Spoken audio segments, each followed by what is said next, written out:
An indiscreet comment, an arrogant boss, and the line between power and desire has never been so dangerously thin. The digital clock on the office wall read 6:47 p.m. on a Friday.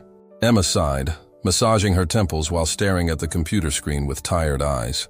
The cold, fluorescent light reflected on the pale face of someone who had spent the entire week trying to finalize an impossible project. Beside her, Rachel, her department colleague, leaned over the low divider separating their desks. "So, will you accept the invitation to happy hour?" "Everyone will be there," whispered Rachel, suggestively raising her eyebrows. Emma shook her head, indicating the stack of documents. "Impossible. Richard wants this by Monday. Besides, it's the third deadline he's changed this week." "I'm starting to think he does it on purpose," Rachel smiled conspiratorially. "And why do you think he does that?" "Because he's a controlling tyrant who loves to see us suffer," Emma replied, not noticing the sudden silence that had fallen over the office. "Or maybe," she continued, raising her voice without noticing, "because he's an ungrateful man who doesn't recognize anyone's effort. But damn, I have to admit he's too sexy for his own good." The comment escaped before she could filter it. That's when she noticed Rachel's wide-eyed look, fixed on a point behind her. Emma's heart froze. The woody cologne, now familiar, invaded her nostrils even before she turned around. Richard Stone, executive director of the company and her direct boss, was standing at the door, impeccable in his Italian suit, his expression unreadable. "Ms. Emma Carter," his deep voice cut through the air like a razor. "In my office. Now." The corridor leading to Richard's office had never seemed so long. Each step echoed against the polished marble floor, and Emma felt as if she were walking to her own execution. The man in front of her kept his back straight, his broad shoulders tense under the expensive fabric of his jacket. He didn't say a word during the journey. His office was the perfect reflection of his personality, minimalist, impeccably organized, with large windows offering a panoramic view of the city. Richard closed the door with a soft click. The sound made Emma inwardly cringe. "Ungrateful, but sexy," he repeated, each syllable pronounced with surgical precision as he circled the tempered glass desk. "Interesting analysis of my person, Miss Carter." Emma felt her face burn. "Mr. Stone, I can explain." "It was just a silly joke." "Don't interrupt me," he cut her off, his index finger raised in the air. The gold wedding band that once occupied his ring finger had disappeared 3 months ago, after the end of his engagement that made headlines in business magazines. "I've worked with you for 18 months. I thought we had established a standard of mutual respect." Emma swallowed hard. "Yes, sir. I apologize. It was completely inappropriate, and I'm not finished yet." He approached, leaning on the edge of the desk, dangerously close. "The ungrateful part bothers me. Explain yourself." Emma's heart was beating so hard she was sure he could hear it. But something inside her rebelled. She wouldn't be fired without at least defending her honor. "Well, since you insist," she took a deep breath, straightening her posture. "You changed the deadline for the Constellation project 3 times in 4 days. My team worked consecutive nights to meet your demands, without any recognition. And to top it off, you canceled our collective vacation without prior notice." Richard raised his eyebrows, genuinely surprised by her frankness. A dangerous gleam appeared in his brown eyes. "I see," he said, crossing his arms. A brief silence filled the space between them. "And the sexy part? Do you also have a professional explanation for that?" Emma Carter, 32, carried 3 notable characteristics: unshakable determination, fierce loyalty, and a sincerity that frequently got her into trouble. With a degree in business administration, she had built her career through her own effort, without family connections or shortcuts. Her internal conflict resided in the fear of failure, not for herself, but for disappointing the people who depended on her. The early loss of her parents transformed her into the provider for her 2 younger siblings, still university students. Her central motivation was to prove that she deserved her place, that she didn't need favors or luck, just fair opportunities. She had been working at Stone Developments for almost 2 years, quickly rising from junior analyst to project coordinator.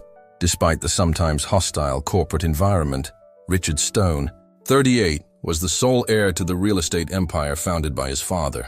He possessed sharp strategic intelligence, relentless perfectionism, and an almost supernatural ability to hide his emotion. He had grown up under the shadow of a demanding father who confused affection with weakness, shaping Richard into the man he was, respected, feared, and deeply lonely. His internal conflict was in the fear of vulnerability.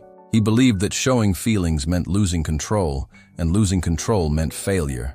The sudden death of his father, 3 years earlier, left him not only with an empire to manage, but also with unanswered questions and a search for approval that would never be satisfied.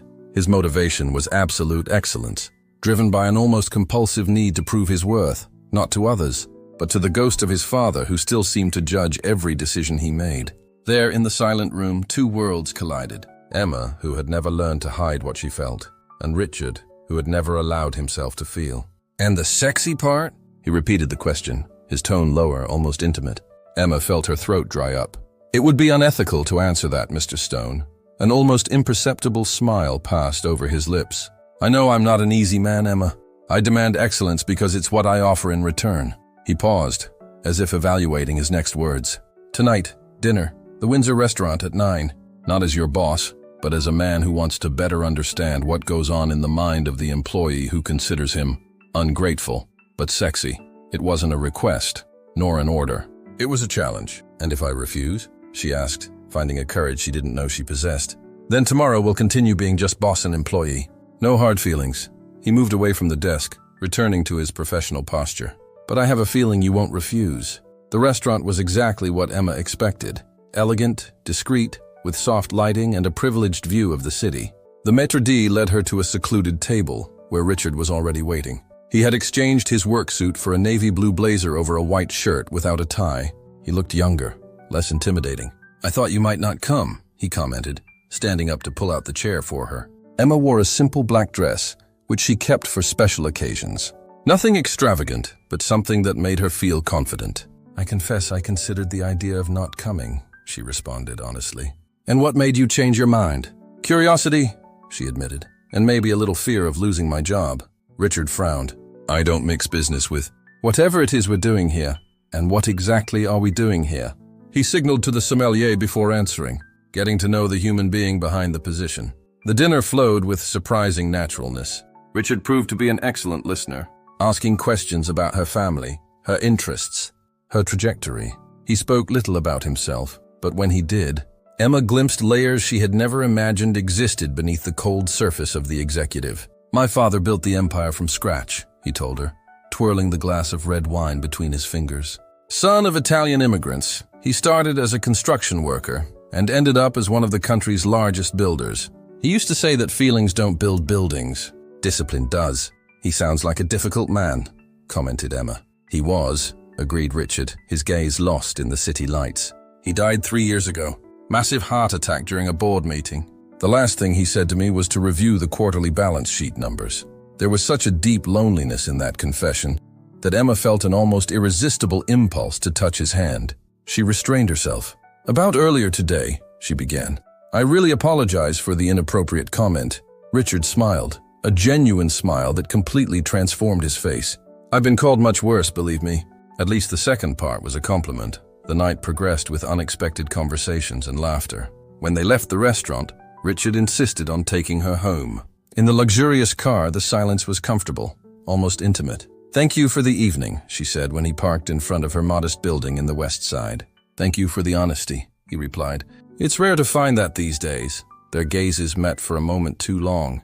Emma felt a warmth spread through her body. Richard leaned slightly but then pulled back, as if he had remembered something important. "Good night, Emma," he said formally. "See you Monday." On Monday, Emma arrived at the office with a racing heart, not knowing what to expect. To her surprise, Richard treated her with the same formality as always during the morning meeting. No complicit glances, no reference to dinner. It was as if that night had never happened. It was only at the end of the day, when everyone had already left, that she found a small pot with a succulent on her desk. There was no card, just a handwritten note on company letterhead. "If you can keep this plant alive, perhaps you can survive me too. R.S." In the following weeks, a strange dance was established between them.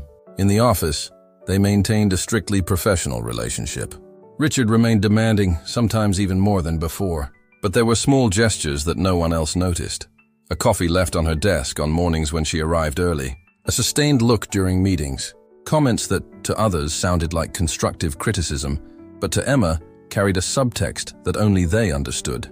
Occasionally, he invited her to dinner, always in discreet places, always away from the curious eyes of colleagues. In these encounters, the masks fell away. Richard talked about his fears, his insecurities, the constant pressure of living up to his father's legacy.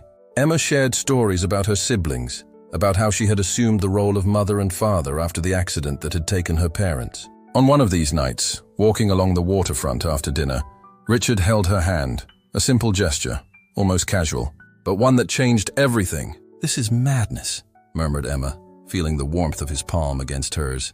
"I agree," he replied without letting go of her hand. "But for the first time in a long time, I feel like I can breathe when I'm with you."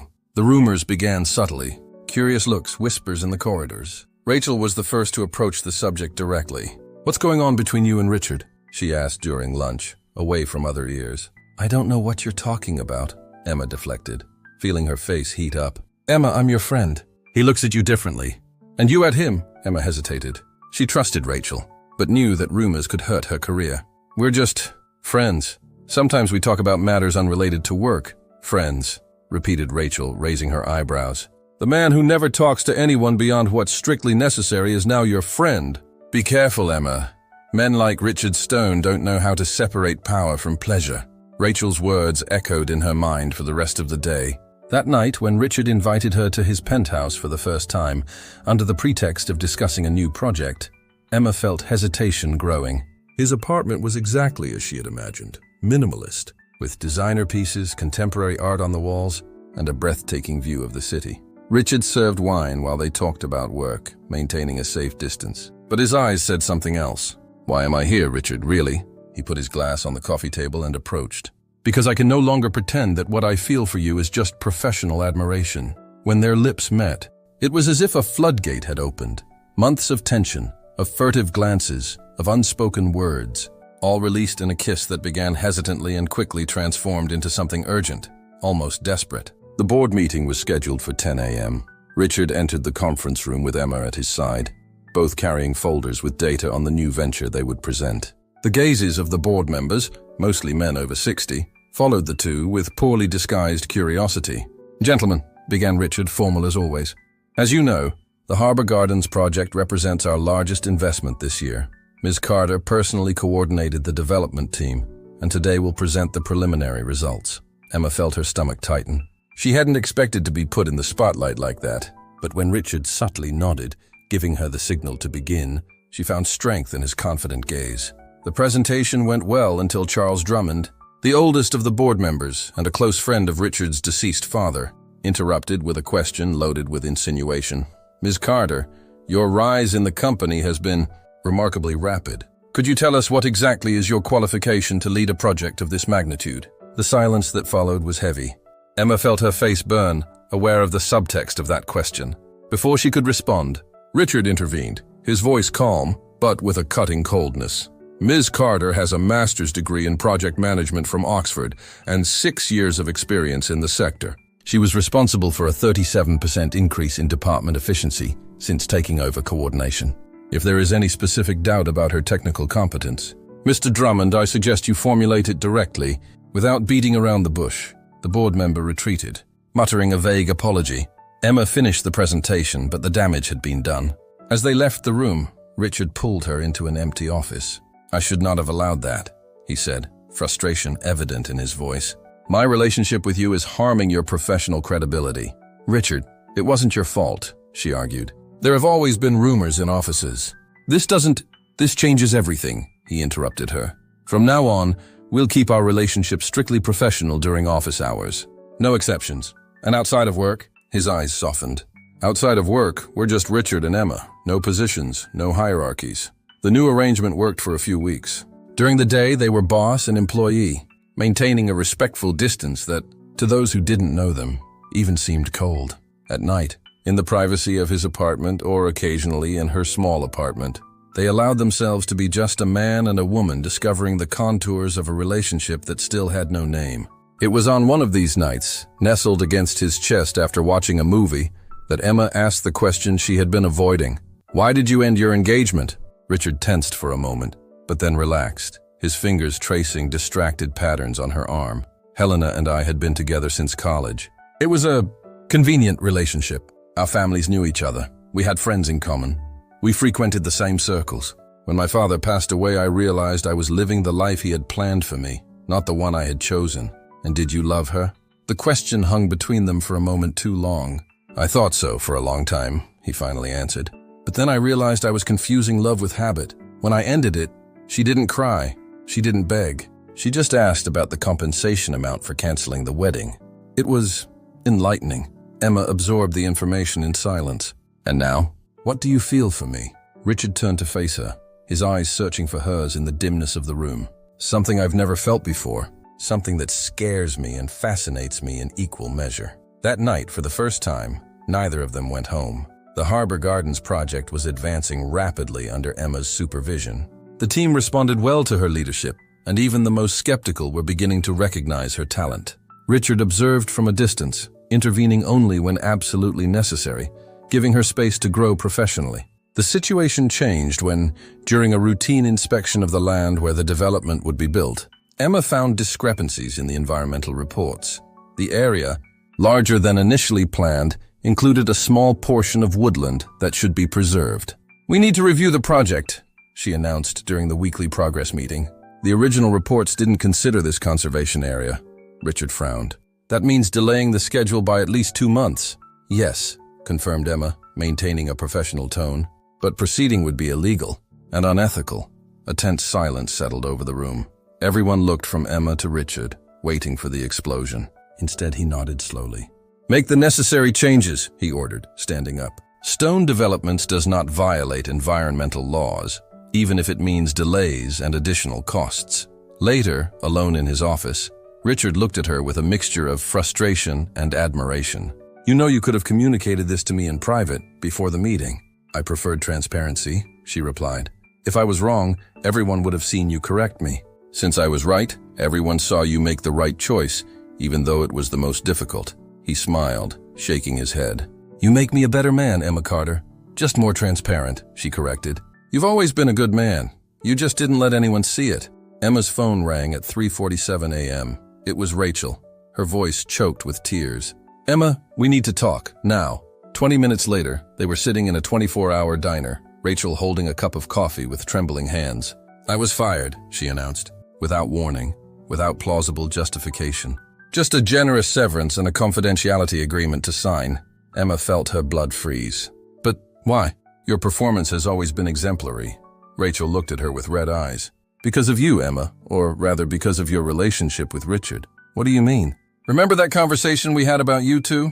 Well, we weren't as discreet as we thought. Someone overheard and reported to HR that I was spreading rumors about the boss. Richard signed my dismissal this afternoon." Emma felt as if she had been punched in the stomach. "This can't be true. He wouldn't do that, no?"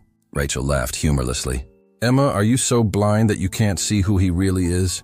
Richard Stone is exactly like his father, ruthless, and you are just a distraction." Emma spent a sleepless night, Rachel's words echoing in her mind. At dawn, she made her decision. She dressed carefully, choosing a more formal outfit than usual, like armor for the confrontation that was to come. She arrived at the office early, before Richard. She entered his office without knocking, a privilege he had silently granted her in recent weeks. She waited, standing in front of the window, watching the city wake up. When he entered, the smile on his face faded when he saw her expression. "You fired Rachel." It wasn't a question, but an accusation. Richard closed the door, maintaining his composure. "Good morning to you too." "Answer the question, Richard," he sighed, placing his briefcase on the desk. "Yes, I authorized the dismissal. She was spreading rumors about us, damaging your reputation in the company. That decision should have been discussed with me." "No, it shouldn't have," he retorted, his voice hardening. "Personnel matters are my responsibility, not yours. When they involve my best friend and are directly related to my personal life, they become my responsibility." She raised her voice. "You acted exactly as your father would have acted." The words hit Richard like a slap. His face went pale. "You don't have the right to—" "I have every right," interrupted Emma, "because I'm the only person in this building who really knows you. The only one who has seen beyond the facade of the relentless executive. And I'm disappointed, Richard. Deeply disappointed."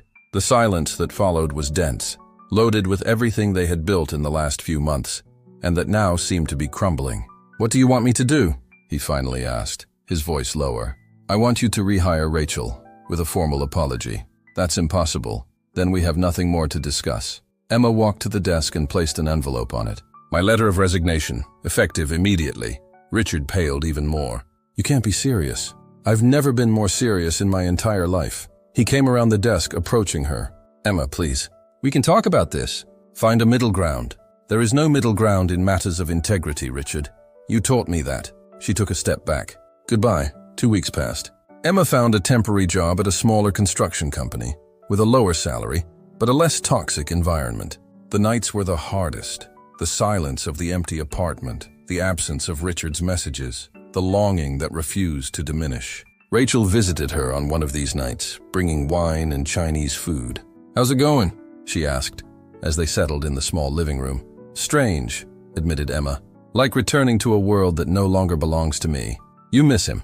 It wasn't a question.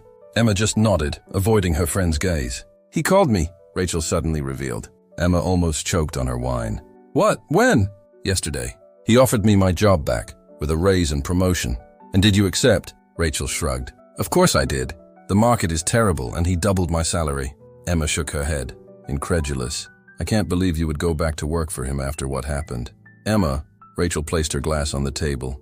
Richard Stone is a jerk, but a fair jerk. He admitted he was wrong with me. Said he learned a valuable lesson. From you. The words fell into the silence of the room, loaded with meaning. He asked about you, continued Rachel. Not directly, but he asked if you were okay, if you were adapting to the new job. And what did you say? The truth, that you're surviving, but not living, just like him. The invitation arrived 3 days later, in an elegant envelope hand-delivered by a messenger. Inside, a simple card with gold lettering. Stone Developments is pleased to invite you to the launch party of the Harbor Gardens project. Emma turned the card over, finding a handwritten note on the back. Please come.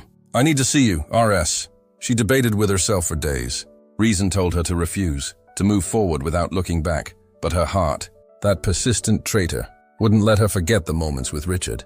The conversations, the complicit silences, the way he looked at her as if she were the only person in the world. On the day of the event, she wore the most elegant of the 3 party dresses she owned, a navy blue model that enhanced her eyes. She arrived at the luxurious hotel where the party was taking place feeling like an intruder. The hall was full of important people, politicians, businessmen, celebrities. No one who really knew Richard Stone beyond the public persona.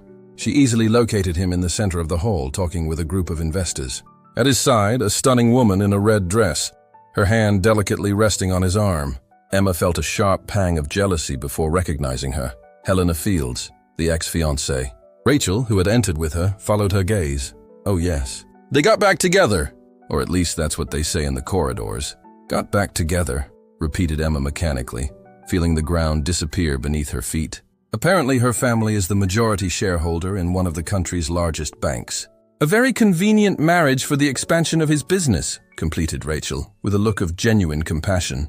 I'm sorry, Emma. Emma felt the air leave her lungs. She was about to turn around and leave when Richard raised his eyes and saw her. Even at a distance, she noticed how his entire body tensed. He murmured something to Helena and began to make his way through the guests toward her. You came, he said when he reached her, his voice low, almost reverent.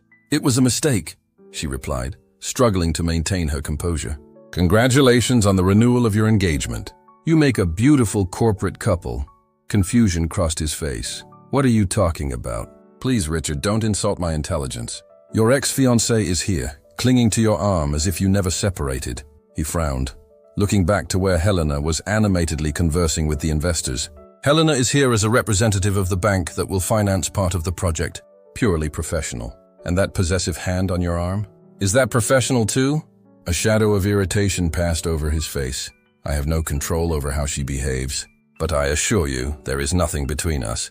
That's not what it looks like, retorted Emma, hating the jealous tone in her own voice. Since when do you care about appearances? The question caught her off guard. It was true. She had never cared what others thought. Why would she start now? I can prove there's nothing between Helena and me, said Richard, his gaze fixed on hers. How? Without answering, he held her hand and led her to the center of the hall, where a small stage had been set up for the official speeches. He climbed the steps, taking her with him, and signaled for the DJ to lower the volume of the music. All eyes turned to them. Ladies and gentlemen, his voice sounded confident through the microphone. Thank you for your presence on this special night. The Harbor Gardens project represents not only the largest development of Stone Developments to date, but also a new philosophy for our company. Emma remained at his side, paralyzed, not understanding what was happening. This project was only possible thanks to the vision and courage of an extraordinary person, he continued. Someone who taught me that integrity is not negotiable, even when it costs dearly. Someone who saw beyond the facade of the ruthless businessman and found the lost man behind it. A murmur ran through the hall. Helena in the corner had her expression frozen in a forced smile. Throughout my life, I believed that success in business required sacrificing humanity. My father taught me that, and I accepted it as absolute truth. Until I met Emma Carter. He turned to her, ignoring the rest of the audience, as if they were alone in the world. Emma showed me that vulnerability is not weakness, that admitting mistakes does not diminish authority, and that true strength lies in the ability to change, to grow, to become a better version of oneself. Tears threatened to escape from Emma's eyes. She contained them, aware of the hundreds of gazes fixed on them. Today, I want to announce not only the launch of Harbor Gardens, but also a change in the leadership of Stone Developments. Starting next week, Emma Carter will assume the directorship of sustainability and social responsibility with full autonomy to implement the values we so needed. A hesitant applause began to spread through the hall. Helena left her champagne glass on a table and quickly walked to the exit. That is, if she accepts, of course, added Richard, his tone suddenly vulnerable. Emma was stunned. The professional offer was tempting, but something still bothered her. When they left the stage, she pulled him to a more private corner. You just offered me an important position in front of all your business contacts. Yes, he confirmed. Why? Because you deserve it. Because the company needs you. He hesitated, and Emma realized how difficult this was for him, the man who had been raised to never show emotion. Because I need you, he completed, his voice almost a whisper. These weeks without you have been empty, as if the color had been drained from the world. And you think a director position will make me come back? No, he replied, serious. I think the promise of doing things right this time might make you consider it. Professional or personal things? Both. Emma took a deep breath, measuring her next words. Richard, you created a spectacle here tonight. You made a beautiful speech. But words are easy, especially for someone with your talent for negotiation. What do you want, Emma? Tell me and I'll do it. I want to know if you're really willing to change, if you can stop being your father's son to become just yourself. Richard remained silent for a long moment, his gaze lost beyond her, as if seeing something distant on the horizon. For 38 years I lived to prove my worth to a man who would never be satisfied, he finally said. I built walls around myself so high that even I couldn't climb them. And then you appeared with your brutal honesty and your absurdly open heart and found a breach. He took her hands in his. I can't promise I'll change overnight. There are habits too deeply rooted, insecurities too deep. But I can promise that, with you by my side, I'll try every day to be the man you deserve. Emma felt her heart race. This wasn't a rehearsed speech for an audience. It was a painful confession from a man who, perhaps for the first time in his life, was being completely honest about his weaknesses. And if I say no? She asked, needing to test his sincerity. The pain in Richard's eyes was real, visceral. Then I'll respect your decision.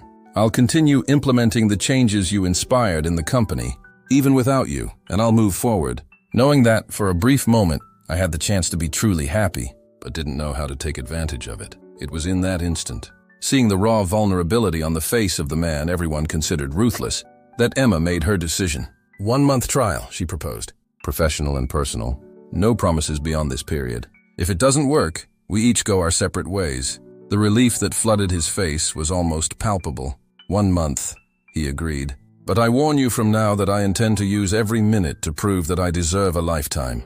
Rumors, pride, and wrong choices threatened to separate two hearts that no longer knew how to live alone. Love was put to the test amid open wounds and broken promises.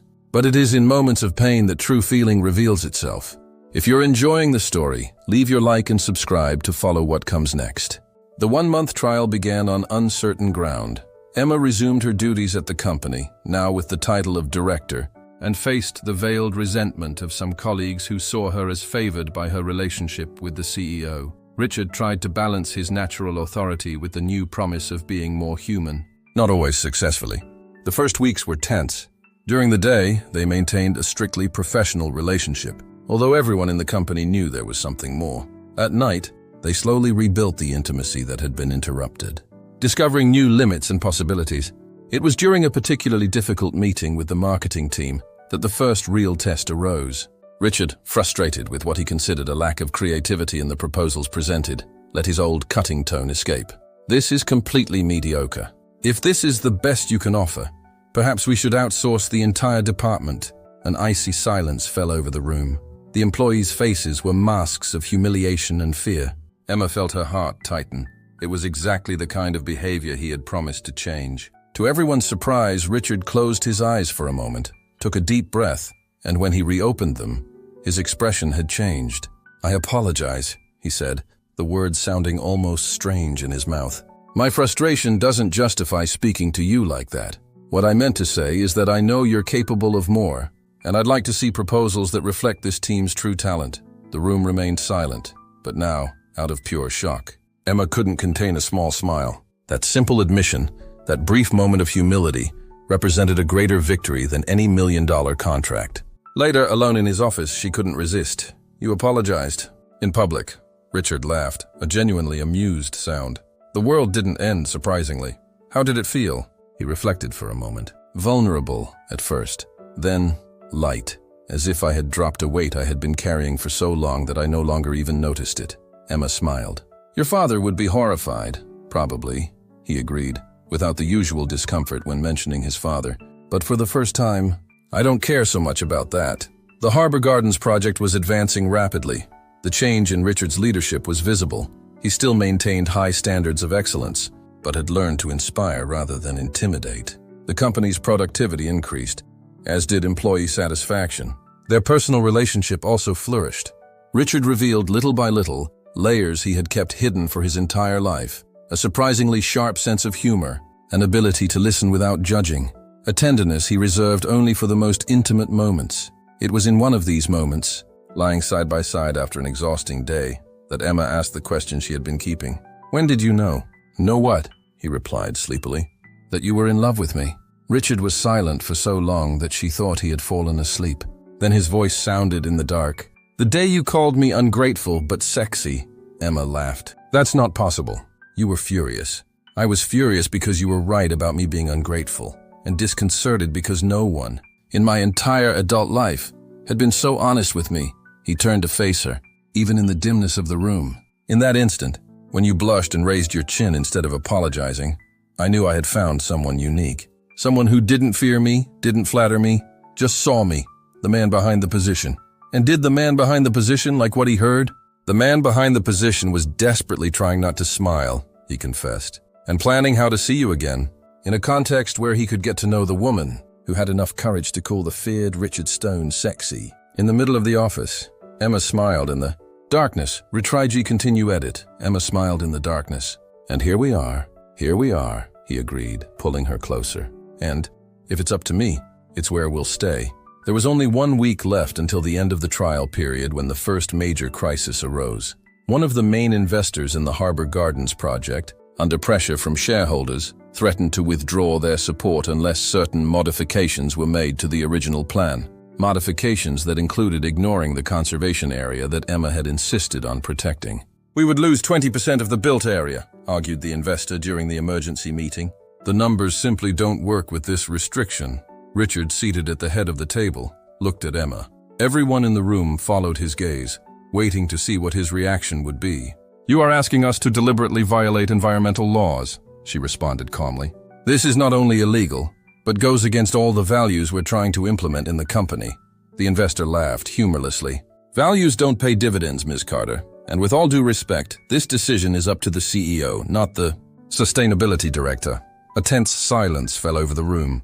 It was a direct challenge to Emma's authority and, indirectly, to Richard's decision to give her so much power.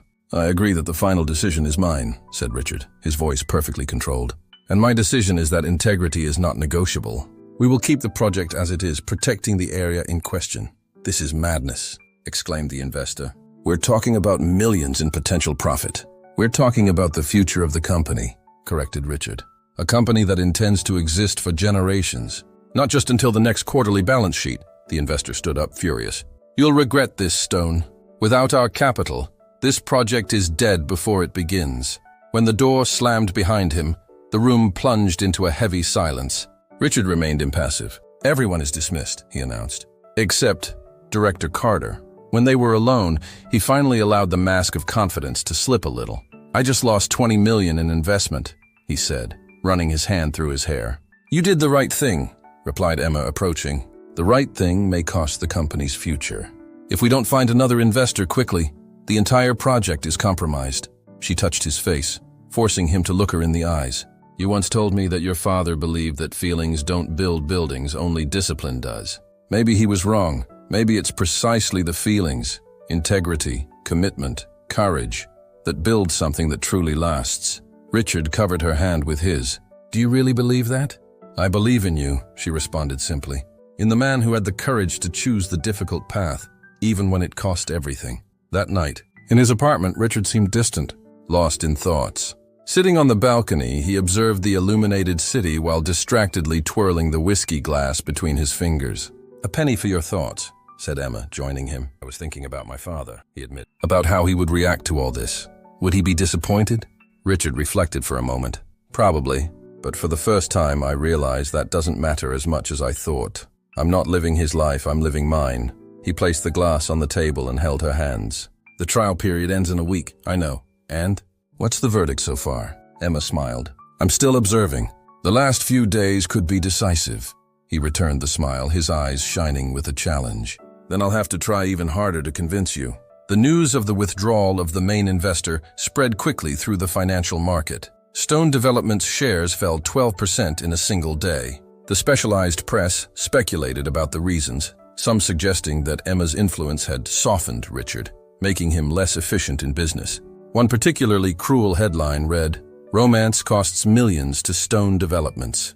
CEO trades profit for love." Emma found the magazine on Richard's desk when she entered his office that morning. He was watching her with an indecipherable expression. "They're trying to destabilize us," she said, throwing the magazine in the trash. "Don't let it affect you. That's not what worries me," he replied. "It's the fact that they might be right. Maybe I have allowed personal feelings to influence business decisions." Emma's heart tightened. "Are you having regrets?" "I didn't say that," he hastened to correct. "I just said that maybe they're right on one point. My decisions have changed since you came into my life. The question is that necessarily bad?" Before she could answer, Richard's secretary entered hurriedly. "Mr. Stone, excuse the interruption, but there's someone here insisting on seeing you." "Says it's urgent," Richard frowned. "Who?" "Charles Drummond, sir." Emma and Richard exchanged surprised looks. Charles Drummond, the oldest board member of the company and a close friend of Richard's deceased father, rarely appeared without a prior appointment. "Send him in," decided Richard. The man who entered had the imposing bearing of his well-lived 70 years. He dressed with the classic elegance of his generation and carried a leather portfolio under his arm. "Richard," he greeted with a brief nod. Then noticing Emma, he added, "Miss Carter." "Charles," replied Richard formally. "To what do we owe the visit?" The older man looked significantly at Emma. "I'd like to speak in private, if you don't mind." "Director Carter has my complete trust," retorted Richard. "Any matter can be discussed in her presence." Drummond sighed, as if confirming something he already suspected. "Very well. I came to talk about the investor you turned away. Beaumont is not known for his patience or forgiveness. Beaumont would have had us violate environmental laws," replied Richard. "I chose not to follow that path. Your father would have found a solution that satisfied both parties. My father would have bent the laws to favor profit," corrected Richard, his voice hardening. "That is no longer the philosophy of this company." Drummond looked long at Emma. "I see that your influence is even deeper than we imagined, miss." "Don't blame Emma for my decisions," intervened Richard. "I am perfectly capable of thinking for myself." The older man smiled sadly. "That's exactly what all men in love say, my boy." He opened the portfolio and removed a thick envelope. "Your father predicted that this day would come, that eventually you would find someone who would make you question everything he taught you." Richard frowned, confused. "What are you talking about?" Robert Stone was many things, but never a fool. He knew that even the most well-built fortresses have their breaches. He extended the envelope. "He left this for you, with specific instructions that it be delivered only when love made you lose your reason." His exact words. With slightly trembling hands, Richard opened the envelope. Inside, there was a handwritten letter and some documents. As he read, his face went from confusion to surprise and finally to an emotion that Emma couldn't name. "What does it say?" she asked softly when the silence extended too long. Richard raised his gaze, his eyes shining with contained tears. "My father, he had a reserve fund, a parallel investment, separate from the company's main assets. It says here that it's to be used when you finally find something more important than the empire I built. Drummond nodded. Robert knew that you would eventually need to make your own choices. He just wanted to ensure that when that day came, you would have the means to follow your own path. But he always said that feelings were weakness, murmured Richard, still stunned. In public, corrected the older man. In private, after your mother passed away, he used to say that his only regret was not having spent more time with her, not having said more often how much he loved her. Richard looked at the letter again, reading the last paragraph aloud. My son, I spent my life trying to protect you from the pain I felt when I lost your mother. I taught you to be strong, relentless, to never show weakness. But I realized too late that in doing so, I may have robbed you of the chance to experience the only thing that really matters in the end, to love and be loved. If you're reading this letter, it means you found someone who managed to penetrate the walls I helped build around you. Don't make my mistake. Don't sacrifice happiness on the altar of success. The empire can wait. Love rarely grants a second chance. When he finished reading, the silence in the room was absolute. Finally, Richard raised his eyes to Emma, a new understanding reflected in them. He knew, he murmured. Somehow, he knew that one day I would find myself exactly at this crossroads. Drummond cleared his throat, visibly moved. Robert Stone was a complex man. Hard, yes. Relentless in business, without a doubt. But also deeply aware of his own flaws. He walked to the door, stopping before leaving. The fund is more than enough to cover the lost investment, with a considerable margin. Your father may have been many things, Richard, but he never stopped loving you in his own way. When they were alone, Emma approached hesitantly. Are you okay?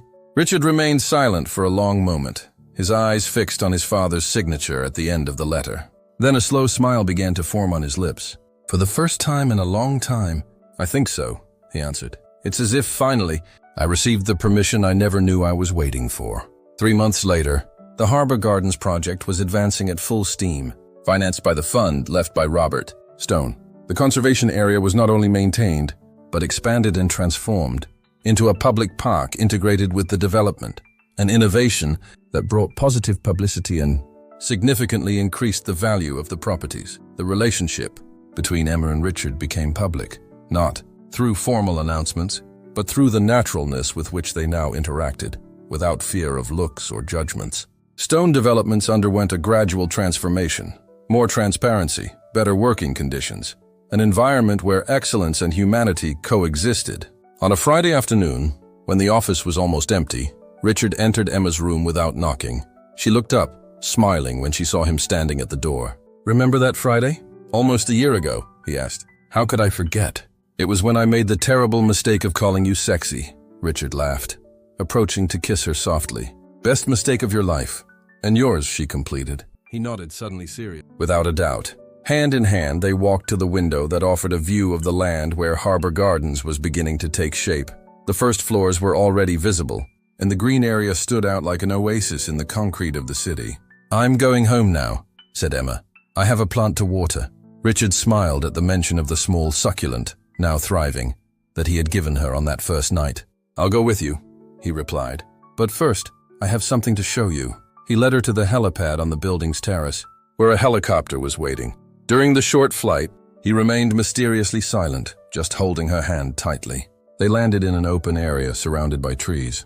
As they exited the helicopter, Emma realized they were in the exact location where the final phase of Harbor Gardens would be built, the residential part of the project. What are we doing here? She asked, confused.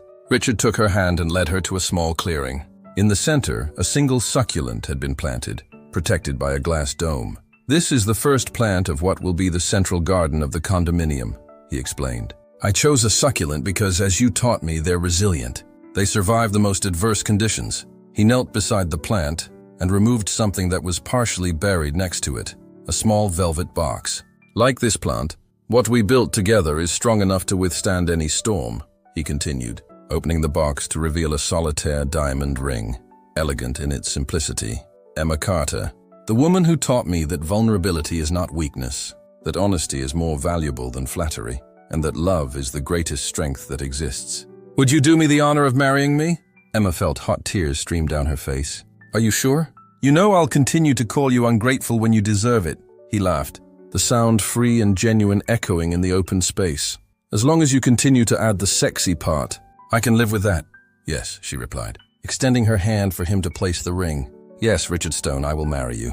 When they kissed, the sun was beginning to set on the horizon, bathing the land where they would build not just a development, but their future. A future where power and vulnerability were not opposing forces, but complementary. When all seemed lost, he discovered that loving is not controlling, but giving oneself completely. Between falls and new beginnings, life showed that even the hardest can flourish. A story of second chances, courage, and true surrender. Subscribe to the channel, like, and tell us in the comments if you believe in loves that resist time.